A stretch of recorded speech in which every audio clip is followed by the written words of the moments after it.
ایک سیاستدان گھر واپس آیا تو اس کے پاس رنگ برنگے جوتوں کا تھیلا تھا۔ بیگم نے پوچھا یہ کہاں سے لائے ہو؟ سیاستدان بولا آج تیرے شوہر کی پھر تقریر تھی۔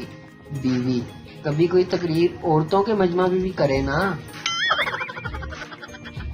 بابا جی کی نئی تحقیق کے مطابق دانتوں پر انگلی رگڑنے سے جو کیچوں کی آواز آتی ہے وہ اصل میں جراثیموں کی چیخیں ہوتی ہیں۔ شادی کرنے کا اصل وقت تو لاک ڈاؤن میں تھا، بیوٹی پارلرز بند تھے، کوئی دھوکہ نہیں تھا، جو اوریجنل چیز تھی وہی ملتی تھی۔ ایک سردار جی کو فائر بریگیڈ میں نوکری مل گئی۔ نوکری کے دوسرے دن ایک لڑکی نے کال کی کہ ہیلو میرے گھر پر آگ لگ گئی ہے۔ سردار بولا آپ نے پانی ڈالا؟ لڑکی ہاں مگر آگ نہیں بجھی۔ سردار بولا پھر ہم آ کر کون سا پیپسی ڈال دیں گے، ہم بھی تو پانی ہی ڈالیں گے۔ موڈ کسی ایک بات پہ خراب ہوتا ہے، غم ساری زندگی کے یاد آ جاتے ہیں۔ آج کل ان بچوں کو بھی پیار کے غم لگے ہیں جن کو ابھی تک حفاظتی ٹیکے بھی پورے نہیں لگے۔ اتنے بدتمیز دوست ملے ہیں کہ اگر کہوں کہ مرنے لگا ہوں تو جواب آئے بریانی کے ساتھ رائتا بھی رکھنا۔ شوہر بال کٹوا کے گھر آیا اور بیوی سے بولا دیکھو جانو میں تم سے 10 سال چھوٹا لگتا ہوں کہ نہیں؟ فیصلہ بادی بیوی ہنڈ کرا لینی سی، ایسا لگتا کہ ابھی ابھی پیدا ہوئے ہو۔ پہلے زندگی میں تھوڑی سی بوریت تھی، اب بوریت میں تھوڑی سی زندگی ہے۔ کل رات کی پارٹی میں ایک سمارٹ بھائی صاحب نے پہلے دال چاول کھائے، پھر بادام کا حلوہ کھایا اور پھر سے دال چاول کھائے۔ میں نے پوچھا بھائی صاحب ایسا کیوں؟ بھائی صاحب بولے موسم خراب چل رہا ہے، اگر الٹی ہوئی تو دال چاول باہر آئیں گے، دست لگے تو بھی دال چاول، بادام کا حلوہ بیچ میں ایک دم فٹ۔ پاکستان دنیا میں ایک واحد ملک ہے جہاں شام کو مغرب کے بعد پرفیوم لگاؤ تو جن چمڑ جاتا ہے۔ شادی کے بعد بیوی کیسے بدلتی ہے لیجئے سنیے۔ 1 سال بعد میں نے کہا جی کھانا لگا دوں؟ آپ نے کافی دیر سے کچھ نہیں کھایا۔ 2 سال بعد جی کھانا لگا دوں؟ 3 سال بعد کھانا بن چکا ہے، جب کھانا ہو تو بتا دینا۔ 4 سال بعد کھانا بنا کر رکھ دیا ہے، میں ذرا پڑوس میں جا رہی ہوں، جب بھوک لگے کھانا نکال کر کھا لینا۔ 5 سال بعد میں کہہ رہی ہوں آج مجھ سے کھانا نہیں بنے گا، ہوٹل سے لے آؤ۔ 6 سال بعد جب دیکھو کھانا کھانا کھانا، ابھی صبح ہی تو کھایا تھا۔ 7 سال بعد میں کتنی دیر سے پوچھ رہی ہوں کھانا تیار ہوا یا نہیں؟ میرے بیٹے نے مجھ سے پوچھا بابا اتنا تیار ہو گئے کہاں جا رہے ہیں؟ میں نے آگے سے ہنس کے جواب دیا ہیں چھت پہ۔ ایک دن ضرور آئے گا کیونکہ 2 دن ایک ساتھ نہیں آتے، سوچا آپ لوگوں کو بتا دوں۔ لو جناب پاکستان نے چائنا سے آنے والی بیماری کا نسخہ نکال لیا ہے۔ اس کلینک کا نام ہے شان کلینک، جہاں 1000 روپے میں بھاپ لے کر آپ اس بیماری کو بھگا سکتے ہیں۔ جیسے ہی یہ اشتہار مشہور ہوا پھر پاکستانی پولیس نے شان کلینک والے کی بڑی شان سے دھلائی کی۔ بابا جی کہتے ہیں کہ بیوی گھر کا چراغ ہوتی ہے، سوچو اگر ایک گھر میں 4 چراغ ہوں تو کتنی روشنی ہوگی۔ اب یہی بات میں نے اپنی بیوی کو سنائی تو کہنے لگی بابا جی تسی کرا کے ویکھ لو، تہاڈے 14 طبق روشن نہ ہوئے تے گل کرنا۔ ڈاکٹر سردار سے سردار جی آپ رات کو ٹینشن کے ساتھ ہرگز مت سویا کریں۔ سردار ڈاکٹر صاحب تو کیا اسے میکے بھیج دوں؟ کچھ آنٹیاں بھی کمال کی کفایت شعارت اور بچت کرنے والی ہوتی ہیں، اپنی 40ویں سالگرہ پر بھی 30 موم بتیاں روشن کر کے اس کا منہ بولتا ثبوت دیتی ہیں۔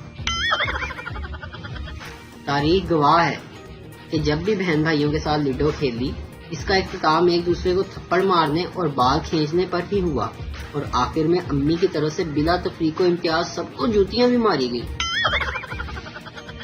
بابا جی کہتے ہیں پتر لوگ یہ نہیں جانتے کہ اچھا وقت اور اچھے لوگ ہر کسی کے مقدر میں نہیں ہوتے، جب بھی ان میں سے کوئی مل جائے تو اسے ضائع نہیں کرنا چاہیے، بس اپنے دوستوں کو ضرور ضائع کر دیں۔ ایک آدمی ڈاکٹر سے ڈاکٹر صاحب مجھے لمبی عمر کا کوئی طریقہ بتائیں۔ ڈاکٹر بھائی تم شادی کر لو۔ آدمی ڈاکٹر صاحب اس سے میری عمر لمبی ہو جائے گی؟ ڈاکٹر نہیں بلکہ تمہاری یہ خواہش ختم ہو جائے گی۔ آپ کو پتا ہے کہ آپریشن کرتے وقت مریض کو کیوں بے ہوش کیا جاتا ہے؟ تاکہ وہ سیکھ نہ لے کہ آپریشن کیسے ہوتا ہے۔ نجومی عورت کا ہاتھ دیکھتے ہوئے بولا کہ تمہارا شوہر قتل ہو جائے گا۔ عورت بولی وہ تو مجھے بھی پتا ہے، تم بس یہ بتاؤ کہ میں پکڑی تو نہیں جاؤں گی؟ بابا جی فرماتے ہیں کہ میری ایک بات ہمیشہ یاد رکھو کہ جوڑے آسمانوں پر بنتے ہیں لیکن ذلیل زمین پر ہوتے ہیں۔ بعض اوقات ہم حد کر دیتے ہیں، خود کو دیکھتے ہی رد کر دیتے ہیں۔ تشریح: اس شعر میں شاعر اپنی سیلفیاں ڈیلیٹ کر رہا ہے۔ ٹیچر پپو سے: بیٹا 15 پھلوں کے نام بتاؤ۔ پپو: سر، سیب، آم اور مالٹا۔ ٹیچر: شاباش، 3 ہو گئے، 12 رہ گئے، اور بتاؤ۔ پپو: سر، 1 درجن کیلے۔ ادویات مہنگی ہو گئی ہیں لیکن آپ نے گھبرانا نہیں ہے کیونکہ 80% مریض بھنگ پی کر ٹھیک ہو جائیں گے۔ وزارت صحت، حکومت نیا پاکستان۔ کسی نے مولوی صاحب سے سوال کیا کہ مولوی صاحب اگر بیگم میک اپ کر کے پوچھے کہ میں کیسی لگ رہی ہوں تو کیا جھوٹ بولنا جائز ہے؟ مولوی صاحب بولے کہ شرعی حکم تو یہ ہے کہ خود کو ہلاکت میں نہ ڈالو، آگے پھر بھی آپ کی مرضی ہے۔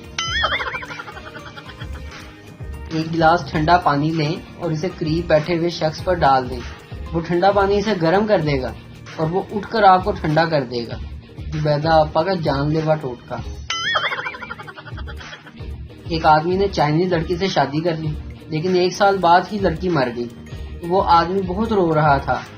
ایک خان اس کے پاس آیا اور بولا کہ بس یار صبر کرو، چائنا کا مال تھا، اتنا ہی چلنا تھا۔ امریکی عورت نے خاوند سے کہا آئندہ کھانا تم بناؤ گے۔ پہلا دن اس نے کچھ نہیں کیا، دوسرا دن اس نے روسٹ کیا۔ جرمن عورت نے خاوند سے کہا آئندہ گھر کی صفائی تم کرو گے۔ پہلا دن وہ چپ رہا، دوسرا دن گھر صاف تھا۔ پاکستانی عورت نے کہا اپنے کپڑے خود دھویا کرو، اپنا کام خود کیا کرو۔ اگلے دن کچھ نظر نہیں آیا، دوسرے دن پھر کچھ نظر نہیں آیا، تیسرے دن آنکھ کی سوجن کچھ اتری تو تھوڑا تھوڑا نظر آیا۔ دروازے پر دستک ہوئی تو دیکھا باہر ایک بندہ پیزا لیے کھڑا ہے۔ میں بولا میں نے تو کوئی پیزا آرڈر نہیں کیا۔ تو اس نے کہا یہ آپ کے پڑوسی نے آرڈر کیا ہے پر ان کا فیس بک لاگ ان نہیں ہو رہا جس کی وجہ سے وہ اسٹیٹس اپلوڈ نہیں کر پا رہے، تو انہوں نے آپ کے پاس بھیجا ہے کہ آپ کو دکھا سکوں کہ وہ آج پیزا کھا رہے ہیں۔ 3 سردار رات کو جیپ کے دروازے لاک ہونے کی وجہ سے جیپ میں پھنس گئے۔ پہلا سردار ایسا کرتے ہیں انجن کے راستے نکل جاتے ہیں۔ دوسرا سردار نہیں ڈگی نکلتے ہیں۔ تیسرا سردار جو بھی کرنا ہے جلدی کرو، بارش ہونے والی ہے اور جیپ کی چھت بھی نہیں ہے۔